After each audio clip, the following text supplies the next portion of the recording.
दो मुद्दों पर प्रधानमंत्री नरेंद्र मोदी की खामोशी बहुत शॉकिंग है दोस्तों। एक तो जिस तरह से एलआईसी में लगातार गिरावट आ रही है, खासकर अडानी ग्रुप में एलआईसी ने जो निवेश किया है, आप जानते हैं कितना नुकसान हो रहा है वहां पे। हजारों लाखों परिवार इस देश के एलआईसी में निवेश कर रहे हैं और अडानी ग्रुप में जो उन्होंने इन्वेस्टमेंट किया है उसमें लगातार गिरावट आ रही है। प्रधानमंत्री खामोश हैं। और मुद्दा नंबर 2, अतिवाद। देश में एक्सट्रीमिज्म बढ़ रहा है, चाहे हरियाणा हो, चाहे राजस्थान हो, चाहे पंजाब हो। प्रधानमंत्री मुंह नहीं मोड़ सकते इससे। आपको एक स्टेट्समैन की तरह, एक सारथी की तरह चीजों को अपने हाथ में लेना होगा और इसे संबोधित करना पड़ेगा, वरना देश किस रसातल में जा रहा है हम आप पर उसकी कल्पना भी नहीं कर सकते हैं। दोस्तों, मगर सबसे पहले मैं आपका ध्यान खींचना चाहूंगा इस खबर की तरफ जो इंडियन एक्सप्रेस में आई है आपके स्क्रीन पर। क्या आप जानते हैं इंडियन एक्सप्रेस की खबर क्या कहती है? मैं आपको पढ़ के सुनाना चाहता हूं। अडानी ग्रुप में शेयरों में एलआईसी का निवेश अब घाटे में चला गया है। इंडियन एक्सप्रेस के मुताबिक एलआईसी ने करीब, गौर कीजिएगा, एलआईसी ने करीब 30,000 करोड़ रुपए लगाए थे। अब उसकी कीमत 27,000 करोड़ रुपए हो गई है। और यह कौन कह रहा है दोस्तों? यह कह रहा है इंडियन एक्सप्रेस। और आंकड़े जो सामने उभर कर आ रहे हैं, यानी कि 3,000 करोड़ का सीधा नुकसान। मैं आपको बतलाना चाहूंगा, एलआईसी जो है देश के करोड़ों परिवार की आस है, करोड़ों गरीब परिवारों की आस है, उनका संकट मोचक है। मुश्किल हालात में हमेशा एलआईसी ने उन्हें बचाया है। और आज वही एलआईसी जिसने निवेश किया था अडानी ग्रुप में, वो नुकसान देख रहा है। क्या इस मुद्दे पर प्रधानमंत्री को हस्तक्षेप नहीं करना चाहिए? क्या इस मुद्दे पर इस देश की मीडिया को सवाल नहीं करना चाहिए? क्या इस मुद्दे पर बिल्कुल भी चर्चा नहीं होनी चाहिए? क्योंकि देखिए, यह मुद्दा तो इस देश के आम इंसान का है ना। दोस्तों, क्या हाल हो गया एलआईसी का। इतनी बुरी हालत हो गई है एलआईसी की, महीने भर में इन्हें खुद का बीमा करवाने की नौबत आ गई है। एक महीने में। मैं आपको बतला चुका हूं इंडियन एक्सप्रेस की खबर जो साफ तौर पर कह रही है कि निवेश था 30,000 करोड़ का और इस वक्त कीमत है 27,000 करोड़ की। सीधा नुकसान दिख रहा है दोस्तों। यह अपने आप में बहुत चिंताजनक बात है और हम इससे मुंह नहीं मोड़ सकते।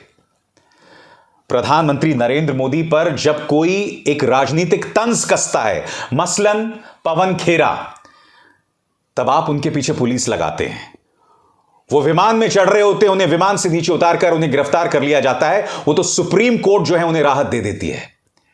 मगर मैं आपसे पूछना चाहता हूं, पवन खेरा के राजनीतिक तंज से ज्यादा जरूरत एलआईसी के निवेश में जो नुकसान हुआ है और उसी के परिणाम स्वरूप जो लाखों परिवारों को नुकसान होने वाला है, वो ज्यादा जरूरी है, या एक विपक्ष के नेता का अनर्गल बयान, उस पर आपकी कार्रवाई ज्यादा जरूरी है?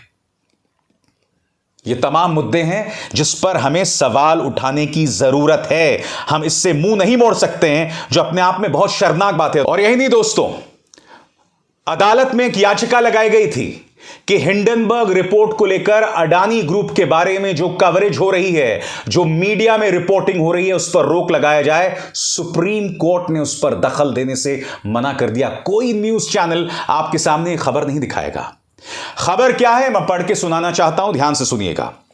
मीडिया पर रोक नहीं लगा सकते, अडानी मामले की रिपोर्टिंग में पाबंदियों का सुप्रीम कोर्ट से इंकार, उच्चतम न्यायालय ने कहा है दोस्तों। आगे सुप्रीम कोर्ट ने अडानी ग्रुप को लेकर आई हिंडनबर्ग की रिपोर्ट से जुड़ी मीडिया कवरेज पर रोक लगाने से इनकार कर दिया है। इस संबंध में याचिका खारिज करते हुए अदालत ने कहा कि हम मीडिया पर रिपोर्ट नहीं लगा सकते। अदालत आगे क्या कहता है, हम अपना फैसला सुनाएंगे। शुक्रवार को वकील एमएल शर्मा की ओर से दायर याचिका पर सुनवाई करते हुए चीफ जस्टिस की बेंच ने यह कहा। मुख्य न्यायाधीश चंद्रचूड़ साहब ने क्या कहा, हम मीडिया के खिलाफ कोई आदेश जारी नहीं करने जा रहे हैं। हम वही करेंगे जो हमें करना है। हम अपना आदेश जारी करेंगे। दरअसल एमएल शर्मा ने अपनी अर्जी में मांग की थी कि हिंडनबर्ग रिपोर्ट के खिलाफ जांच के लिए सुप्रीम कोर्ट की ओर से जब तक समिति गठित नहीं हो जाती, तब तक के लिए मीडिया रिपोर्टिंग पर रोक लगाई जाए। सुप्रीम कोर्ट ने इस मुद्दे पर दखल देने से इनकार कर दिया है। ये वो एमएल शर्मा हैं जो कई मामलों में अनाप शनाप दखल देते हैं और अब इन्होंने यह दखल दिया कि अडानी ग्रुप के खिलाफ जो रिपोर्टिंग चल रही है उस पर रोक लगाई जाए। चीफ जस्टिस ऑफ इंडिया ने कहा हम इसमें दखल नहीं देने वाले हैं। यानी कि दो चिंताजनक खबरें आपके सामने हैं दोस्तों। पहली खबर एलआईसी को लेकर है, दूसरी खबर जिस तरह से अडानी ग्रुप की साख लगातार गिरती जा रही है। हिंडनबर्ग रिपोर्ट में क्या कहा गया था कि जिस तरह से अडानी ग्रुप के स्टॉक्स हैं 85% में स्टॉक में हेराफेरी की गई है। स्टॉक मैनिपुलेशन इस शब्द का इस्तेमाल किया गया है। आपके सामने रोज देख रहे हैं आप जिस तरह से अडानी ग्रुप में गिरावट आ रही है और उसके चलते जिस तरह से बीएसई और एनएसई में गिरावट आ रही है, ये तो सब जान रहे हैं ना, मगर प्रधानमंत्री पूरी तरह से खामोश हैं। चलिए, अडानी ग्रुप में आपकी खामोशी समझ आ सकती है क्योंकि गौतम अडानी के साथ आपके रिश्ते बहुत पुराने हैं। गौतम अडानी के प्लेन में भी आप दिखाई देते हैं। गौतम अडानी जो है इस सरकार के आने के बाद 609 से दूसरे नंबर पर पहुंच गए थे, दुनिया के दूसरे सबसे धनी व्यक्ति हो गए थे। इस मुद्दे पर तो बात समझ आती है मोदी जी, मगर अतिवाद पर आपकी खामोशी, एक्सट्रीमिज्म पर आपकी खामोशी। और मैं आपके सामने दो मुद्दे लाना चाहता हूं दोस्तों। पहला मुद्दा, बजरंग दल ने जिस तरह से उत्पात मचाकर रखा हुआ है जुनैद और नासिर नाम के दो व्यक्तियों की निर्मम हत्या के बाद, उनके तमाम समर्थक जो हैं सड़कों पर आ रहे हैं और यह कह रहे हैं कि आरोपियों पर हम सजा नहीं होने देंगे, उन पर कोई धारा नहीं लगाने देंगे। बजरंग दल के कार्यकर्ता खुलेआम पंचायत कर रहे हैं और कह रहे हैं पुलिस अगर अपने कदमों में आई तो वापस अपने पैरों में नहीं जाएगी। इस तरह के भड़काऊ बयान दे रहे हैं पुलिस के खिलाफ बजरंग दल के कार्यकर्ता। वो मोनू मानेसर, वो लोकेश सिंघला जिसके ढेरों वीडियो सामने हैं जिसमें वो लोगों को मौत के घाट उतारने की बात कर रहा है, वो मोनू मानेसर जिसकी ढेरों तस्वीरें हैं भाजपा के नेताओं के साथ, होता क्या है उस मोनू मानेसर का नाम वांछित लोगों में ही नहीं है पुलिस की रिपोर्ट में। और यह रिपोर्ट किसकी है दोस्तों? राजस्थान पुलिस की, जहां पर कांग्रेस की सरकार है। मैं आपसे क्या कहता हूं और कई बार कहता हूं दोस्तों, जब मामला दिखाई देता है वोटों का, जब मामला दिखाई देता है कि इससे हमें वोटों का नुकसान हो सकता है, तो बीजेपी और कांग्रेस में कोई फर्क नहीं है, कोई भी फर्क नहीं है। इनके नेता चाहे जितनी बड़ी बड़ी बातें कहें, राहुल गांधी चाहे जितनी बड़ी बड़ी बातें भारत जोड़ो यात्रा में कहें, उनकी हकीकत तो यहां खुल रही है ना। जब राजस्थान पुलिस ने एफआईआर में मोनू मानेसर का नाम डालने से इनकार कर दिया, जो कितनी शॉकिंग बात है। प्रधानमंत्री, मैं आपसे आज पूछना चाहता हूं, हमें दिखाई दे रहा है हरियाणा सरकार का रवैया, हमें दिखाई दे रहा है राजस्थान सरकार का रवैया, मगर अगर इस मामले में कोई सूत्रधार का किरदार निभा सकता है वो देश के प्रधानमंत्री हैं। मैं आपसे समझना चाहता हूं, आप खामोश क्यों हैं? आप क्यों नहीं बोल रहे हैं इस मुद्दे पर? आप क्यों नहीं संबोधित कर रहे हैं? क्यों ना आप बजरंग दल, राजस्थान सरकार, हरियाणा सरकार को साथ बिठा के इस मुद्दे को संबोधित करें? मैं जानता हूं यह मामला जितना उग्र होगा उतना आपको राजनीतिक फायदा होगा, मगर देश को कितना नुकसान हो रहा है, क्या आपको इस बात का आभास है? क्या आपको इस बात का अंदाजा है? नहीं मोदी जी, आप इस बात से मुंह नहीं मोड़ सकते। इसका नुकसान देश को हो रहा है। खुलेआम उन पंचायतों में जो बातें की जा रही हैं, ऐसा लग रहा है कि तालिबान शासित अफगानिस्तान में ये बातें हो रही हैं। बहुत शॉकिंग बातें हैं। मैं बार बार आपको याद दिलाते रहता हूं, हमारे पास 70 और 80 के दशक का पाकिस्तान है, हमारे सामने अफगानिस्तान की मिसाल है जो 60 और 70 के दशक में बहुत ही उदारवादी होता था। आज वहां क्या हालात है सब जानते हैं। हम क्या चाहते हैं? हम रसातल में खुद को दफन कर दें, वो भी कुछ लोगों की नफरत के चलते। चंद वोट आपको मिल जाएंगे सिर्फ इसलिए, अरे आप जीत तो वैसे ही जाओगे। अभी जब जनवरी में राम मंदिर के कपाट खुलेंगे, तमाम जो आपके प्रचार तंत्र हैं, मीडिया के न्यूज चैनल्स हैं, वो आपके सामने नतमस्तक हैं।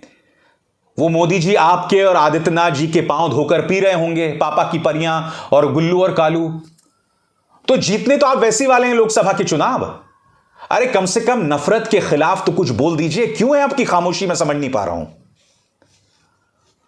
और फिर पंजाब की मिसाल, आप में से जो लोग नहीं जानते हैं दोस्तों, पंजाब में एक ग्रुप है जिसका नाम है वारिस पंजाब दा। इसके मुखिया होते थे दीप सिद्धू, वो आदमी जिसकी प्रधानमंत्री के साथ फोटो थी, सनी देओल जो कि भाजपा के सांसद हैं उनके साथ फोटो थी, अमित शाह के साथ फोटो थी, और वो रहस्यमय तरीके से पंजाब जो किसानों का आंदोलन होता है उसमें भी दिखाई देता है। वो दीप सिद्धू जो किसानों का शांतिपूर्ण आंदोलन चल रहा होता है, मगर वो अचानक 26 जनवरी को लाल किले पहुंच जाता है अपने समर्थकों के साथ और बवाल मचा देता है। इन दोनों चीजों पर जोड़कर देखिए, उस वक्त किसान नेताओं ने कहा था कि जो दीप सिद्धू ने किया वो गलत किया, और फिर दीप सिद्धू की एक सड़क दुर्घटना में मौत हो जाती है। उनके उत्तराधिकारी बनते हैं अमृतपाल सिंह, जो कुछ दिनों तक दुबई में थे, कई सालों तक दुबई में थे, मगर फिर वो अचानक भारत आ जाते हैं और भिंडरनवाला के गांव से उनकी ताजपोशी होती है वारिस पंजाब दा के प्रमुख के तौर पर। यही नहीं, मीडिया रिपोर्ट्स उनके बारे में यह भी कहती हैं कि वो केश वाले सिख नहीं थे, जो कहा जाता है ना कि मौना सिख थे, मगर फिर अचानक उनके उग्र विचार सामने आते हैं। एक खबर सामने आती है दोस्तों, उस खबर के मुताबिक एक व्यक्ति ने एक वीडियो बनाया और उसकी बेरहमी से पिटाई होती है और उसे कथित तौर पर किडनैप कर लिया जाता है। जब पुलिस उस व्यक्ति पर एक्शन लेती है, और वो व्यक्ति अमृतपाल सिंह के बहुत करीबी थे, तो अमृतपाल सिंह पुलिस थाने पर धावा बोल देते हैं, बवाल मच जाता है, पुलिस नतमस्तक हो जाती है अमृतपाल सिंह के सामने।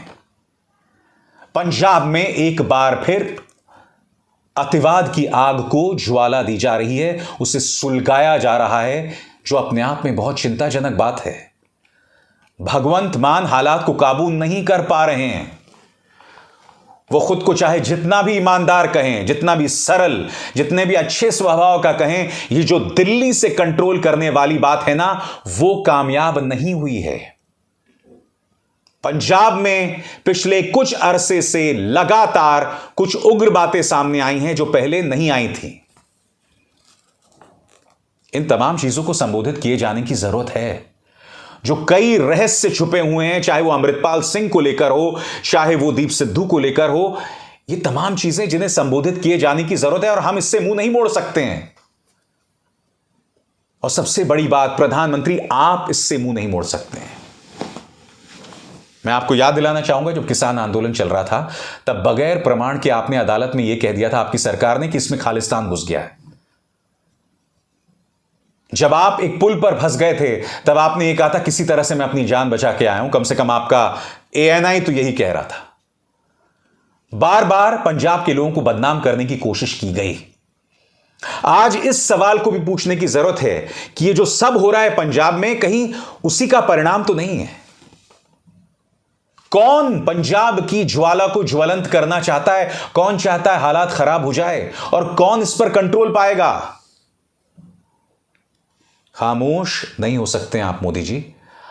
प्रधानमंत्री, बहुत जरूरी है कि आप तमाम स्टेक होल्डर्स के साथ बैठें। आज मैं एक ऐसे पत्रकार के तौर पर आपसे बात नहीं कर रहा हूं जो आपकी नीतियों का आलोचक रहा है, नहीं, मैं आपसे एक नागरिक के तौर पर बात कर रहा हूं, और बहुत जरूरी हो जाता है क्योंकि देश यह नहीं भुगत सकता इस वक्त। सांप्रदायिक तौर पर, सामाजिक तौर पर भारत बहुत ही कमजोर स्थिति में है, क्योंकि अपने ही देश की जनता के खिलाफ नफरत को मानो जायज कर दिया गया है इस प्रचार तंत्र, इस मीडिया की तरफ से। इसलिए बहुत जरूरी हो जाता है मोदी जी कि चीजों पर, हालात पर काबू हो, और तमाम स्टेक होल्डर्स के साथ, चाहे वो भिवानी, हरियाणा और राजस्थान में बजरंग दल वाला मामला हो, जुनैद नासिर वाला मामला हो, या इस वक्त जो पंजाब में चल रहा है वो मामला हो, इन तमाम मुद्दों में बहुत जरूरी हो जाता है प्रधानमंत्री आप उसे संबोधित करें। हम उससे मुंह नहीं मोड़ सकते। अगर आपको मेरी बात बुरी लगी हो तो क्षमा चाहूंगा, मगर यह हकीकत है, इससे मुंह नहीं मोड़ा जा सकता। अभिसार शर्मा को दीजिए इजाजत। नमस्कार। स्वतंत्र और आजाद पत्रकारिता का समर्थन कीजिए, सच में मेरा साथी बनिए। बहुत आसान है दोस्तों, इस ज्वाइन बटन को दबाइए और आपके सामने आएंगे ये 3 विकल्प, इनमें से एक चुनिए और सच के इस सफर में मेरा साथी बनिए।